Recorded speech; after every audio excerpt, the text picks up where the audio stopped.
Sa loob ng 3 buwan, ginawang nobya ng gurong si Joseph ang kanyang estudyante na si Ashley. Ininom mo ba yung binigay ko sa'yo? Oo.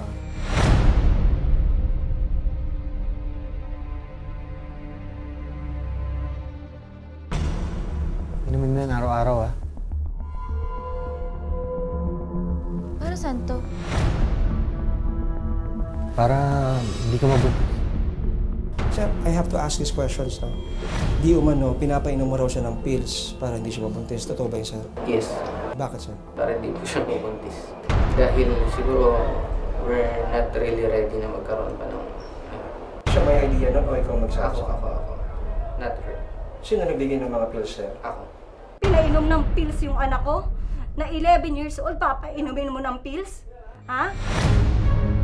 May sarili palang pamilya si Joseph, pero ayon sa kanya, nang ibabaw ang nararamdaman niya sa batang estudyante. May asawa ka, sir? May anak po kayo? Hindi ba naging factor yun para itigil mo, sir, yung relasyon na to sa estudyante mo?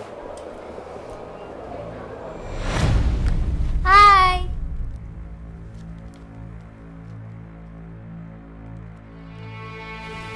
Sir, okay lang po ba kayo? May problema po ba ulit sa bahay niyo?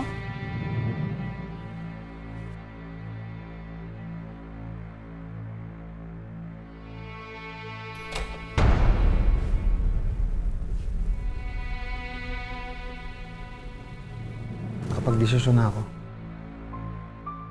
Iwalan ko yung asawa ko. Alam ko hindi tama to, pero ito yung nararamdaman ko eh. Mahal kita, Ash. Gusto kitang alagaan na habang buhay.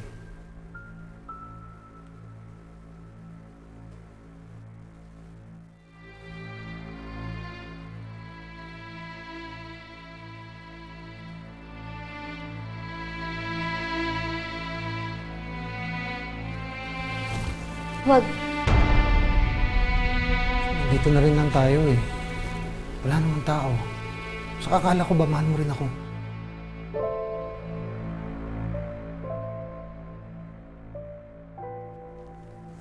Mahal naman kita eh. Naging factor din siya, pero nandun talaga yung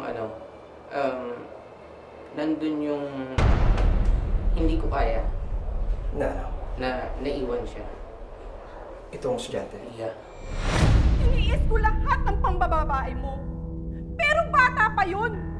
Hanggang ang lihim na relasyon nina Joseph at Ashley nalaman ng mismong misis ng guro. Kung mo na naman ba nakuha yan, chismis na yan? Alam mo, naiinggit lang sa akin yung mga yon. Kaya pati yung batang si Ashley, dinadamay nila. Susugurin ko yung nanay ng batang yun at isusumbong ko kayo sa school. Gawin mo bukas. Punta ka doon para mawalan akong trabaho.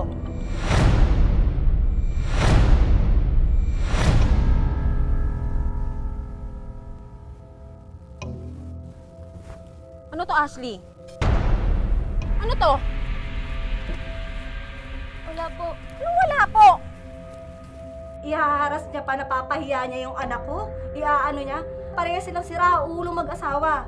Dapat hindi yung anak ko ang hinaharas niyang babae niyan. Dapat asawa niya ang pinipigilan niya, hindi anak ko. Bago pa raw mauwi sa iskandalo, tinangay ni Joseph si Ashley. Ano, wala ba nakasunod sa'yo? Wala. Tara na. Punta tayong Palawan. Doon muna tayo magpalamig. Paano yung asawa mo? Nakasugurin ako eh. Kaya nga tayo lalayo eh. Hindi makakasunod yun doon. Tara. So ikaw, sir, ang nag-imbita sa kanya na lumabas kayo, na magtana na kayo? No. Again, it's a mutual decision. Saan dinala ng guro ang kanyang estudyante?